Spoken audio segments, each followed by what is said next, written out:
হযরত উমর রাদিয়াল্লাহু তাআলা আনহু হাদিস বর্ণনা করেছেন, আখাযা রাসূলুল্লাহ সাল্লাল্লাহু আলাইহি ওয়াসাল্লাম বিমানকিবি ফাকাল, আল্লাহর নবী সাল্লাল্লাহু আলাইহি ওয়াসাল্লাম নবীজির দুই হাত মুবারক আমার খাদের উপরে রাখলেন।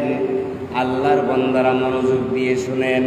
হযরত উমর রাদিয়াল্লাহু তাআলা আনহু বলেন, আল্লাহর নবী সাল্লাল্লাহু আলাইহি ওয়াসাল্লামের দুই হাত মুবারক আমি উমরের দুই কাঁধের উপরে রাখলেন।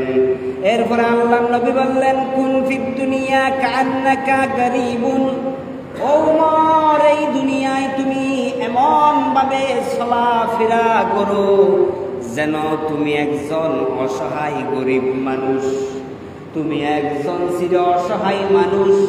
এই দুনিয়ায় তুমি এমন ভাবে জীবন যাপন করো যেন দুনিয়ায় তুমি সবচেয়ে অসহায় মানুষ। আও আবিরু সাবিল, এবং তুমি পথচারী, তুমি দুনিয়ার মালিক সেজে বসে থাকিও না, তুমি এই দুনিয়ায় পথচারী যাযাবরের মতো চলাফেরা করো। কোথাও থেকে তুমি এখানে আসছো আবার চলে যাইবা, অন্য জায়গা থেকে তুমি এখানে আসছো আবার চলে যাব। আমরা যদি কোথাও দূরের সফরে যাই, এখান থেকে মনে করেন আমরা সিলেট গেলাম, এখানে আমার যে দাপট চলবে সিলেটে কি একই দাপট চলবে? সিলেটে কি আমার একই দাপট চলবে? না, চলবে না। আমি ওখানে মুসাফির, ওখানে আমার সঙ্গী সাথী কেউ নাই, ফাড়া প্রতিবেশী কেউ নাই।